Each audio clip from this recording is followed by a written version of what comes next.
Hello बच्चों, हमने मेघ पाठ के व्याख्या पढ़ ली है। अब देखेंगे हम मेघ पाठ के प्रश्नों के उत्तर। पहला प्रश्न है, बादलों के आने पर प्रकृति में किन किन गतिशील क्रियाओं को कवि ने चित्रित किया है, उन्हें लिखिए।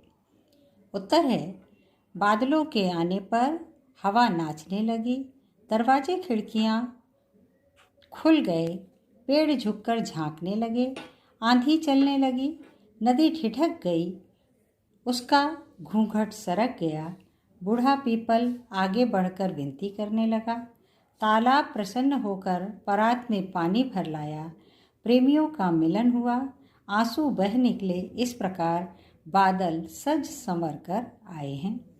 प्रश्न दूसरा है, निम्नलिखित किसके प्रतीक हैं? पहला है धूल। धूल छोटी बच्ची का प्रतीक है।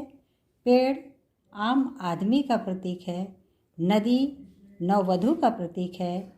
लता सखी का प्रतीक है और ताल सेवक का प्रतीक है। चलिए प्रश्न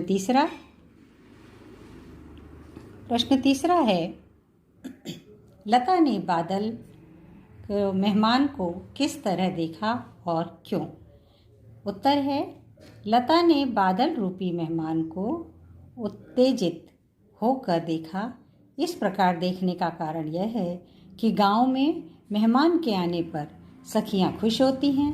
वैसे भी बादल पानी से लताओं को सींचकर उल्लासित करते हैं। अतः प्रसन्नता के कारण लता ने लज्जा कर बादलों को देखा। प्रश्न चौथा है, भाव स्पष्ट कीजिए। क्षमा करो गांठ खुल गई अब भरम की।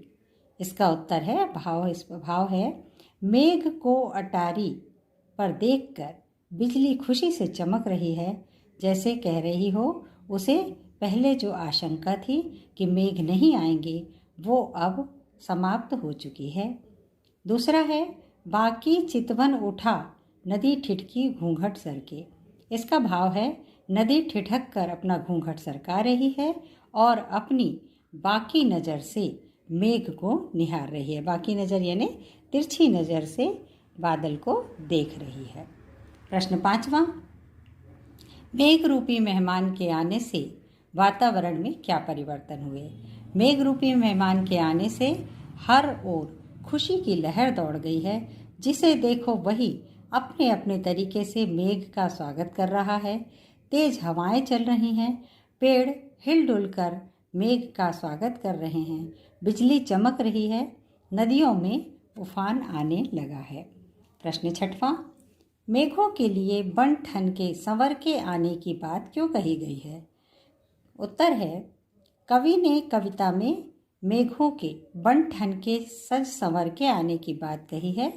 मेघ रूपी मेहमान के आगमन पर सभी उसके स्वागत के लिए तत्पर हो जाते हैं। प्रकृति मेहमान के स्वागत में अपना काम छोड़कर खड़ी है। दूसरा कारण यह है कि वह शरतकालीन व वर्षाकालीन बादल पानी से भरे होते हैं और मेघ का जल युक्त होना ही उसका सजना संवरना बतलाता है। प्रश्न सातवां है, कविता में आए मानवीकरण तथा रूपक अलंकार के उदाहरण खोजकर लिखिए। इस कविता में मानवीकरण अलंकार का भरपूर प्रयोग हुआ है। मेघ को दामाद के रूप में, हवा, धूल और नदी को युवती के रूप में तथा तालाब को स्वागत में खड़े व्यक्ति के रूप में चित्रित किया गया है।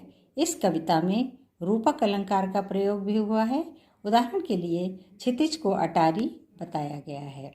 प्रश्न आठवां, कविता में जिन रीति रिवाजों का मार्मिक चित्रण हुआ है उसका वर्णन कीजिए। इसका उत्तर है, कविता में नाचने, गाने, गुहार लगाने, दीवार की ओट में होकर मेहमान से बातें करने, परात में पानी भरकर अतिथि के पांव धोने आदि रीति रिवाजों का वर्णन हुआ है। प्रश्न नंबर 9, कविता में कवि ने आकाश में, बादल और गांव में मेहमान के आने का जो रोचक वर्णन किया है उसे लिखिए। इसका उत्तर है, मेघ आए कविता में सर्वेश्वर दयाल सक्सेना ने बताया है कि बादल अपने नए रंग रूप के साथ आसमान में ऐसे छा आ गए हैं जैसे कोई शहरी दामाद सज धज कर अपने ससुराल आया है। मेघ रूपी दामाद के आने पर पूरा गांव उल्लास से भर जाता है। मेहमान के आगे आगे ठंडी हवा नाचती गाती हुई चलती है। मेहमान को देखने के लिए सभी घरों के दरवाजे खिड़कियां खुल गए। लता लज्जा के कारण दीवार की ओट में छिपकर खड़ी है। बिजली चमकने लगी है। इस तरह संपूर्ण गांव खुशी से झूमने लगा है। प्रश्न 10वां, काव्य सौंदर्य लिखिए।